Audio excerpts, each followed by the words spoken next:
One of the things that I hoped I would see in the McFarlane Superpowers collection was that they would rectify certain judgment errors in the original Kenner collection. And one of the biggest judgment errors I saw was in the vehicles. Everything from the original design of the Supermobile, which didn't match what we saw in the comics or in the Super Friends cartoon, all the way to the Batmobile, sort of. I mean, probably the Batmobile is probably the closest to what we saw in the comics and on the Super Friends, but still a few tweaks there that made it not quite as optimal as I wanted. Not loving the Hall of Justice and how it was colored yellow. As you can see, I have my white, blue, and silver one colored in the background. And getting a vehicle like the Lexus 7, which was cool to get a villain vehicle in there, but had no history or understanding of what that was. I really wanted to see at some point in the collection that we get a few more cool Batman vehicles. And yes, we did get a Batcopter in the last wave of Superpowers, but I was also disappointed to see that it was not the awesome two-seater from the Super Friends. And if you look back at sort of the different iterations of the Batcopter, I still think this version from the Super Friends, there were two that came out. This was the more modern version that they showed on the show. There were two. This to me is and still is, in any media, sort of any medium, sort of the coolest version of the Batcopter. And Javier Garcia, I asked, who would be willing to sculpt something like this, and Javier Garcia, who you can see a ton of his great designs, and I'll put a link to him in my bio as well. Javier does great commission work, and he was able to create a Batcopter from just the the Super Friends artwork and designs that you can find online. So pretty amazing. He was able to sculpt all this, sort of a perfect fit for the characters as well. And you can see we've got Batman and Robin in there. I do not have the Dick Grayson Robin in here, but to sort of match the Super Friends aesthetic. But see, we've got sort of everything else included. And there are some surprisingly cool features on this. So starting with the rotor, do have a full working rotor. It can go all the way around. I'm not going to swing it here because I don't have enough space, which is cool. Also have a tail rotor back in the back there. You can see tail rotor does spin nicely as well. And for those of you who are new to 3D printing like me, I'm a little bit newer to it. This was a bit of a challenge, and actually I had to learn a lot about 3D printing to be able to get this printed out. It wasn't because of anything that Javier did. It was really just me sort of learning the nuances of 3D printing. And while not perfect at it, I was able to sort of get out what I wanted. And Javier did such an awesome job of designing this so that it would all fit together perfectly. Works very, very nicely. But I took a few things I did on my own, found some stickers online on eBay.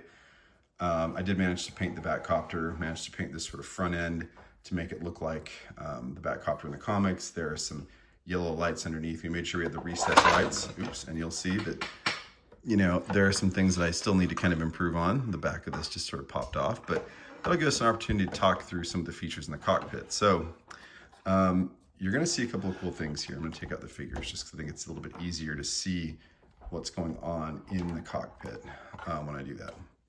So first of all, it's not just that we can fit two figures, we can fit four. So we have a bench in the back, and we have the two seats for our pilots. I actually customized that with the Batman and Robin stickers on the seats like they do in the Super Friends, and found that to be kind of a fun effect.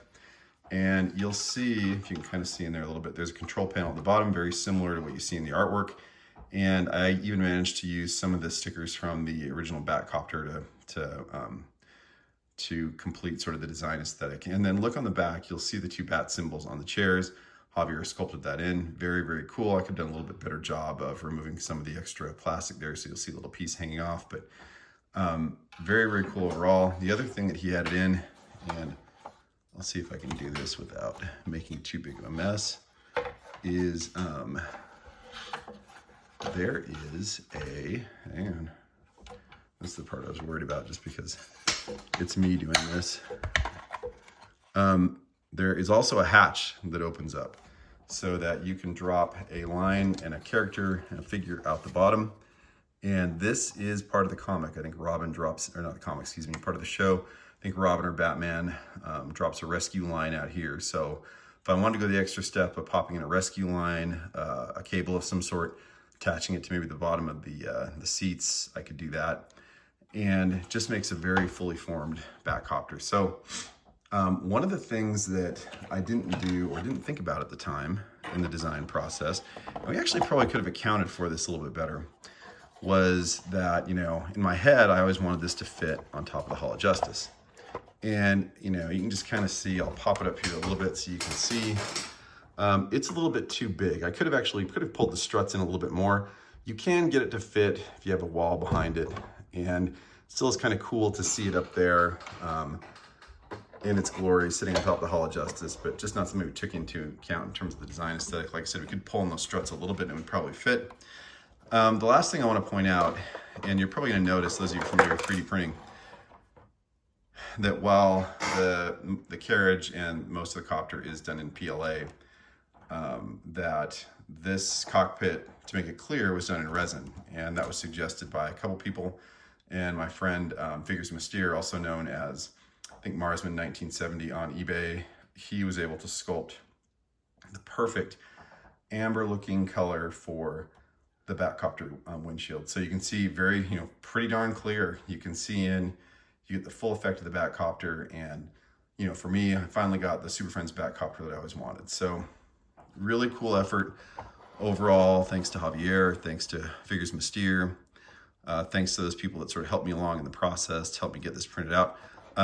Last thing I'll show you, I don't think I showed this, but we took a couple other liberties, and I really love this sort of tail, the black bat fin on the back. And also we did put engines on the back, and I was able to paint those in with sort of the orange flame effect.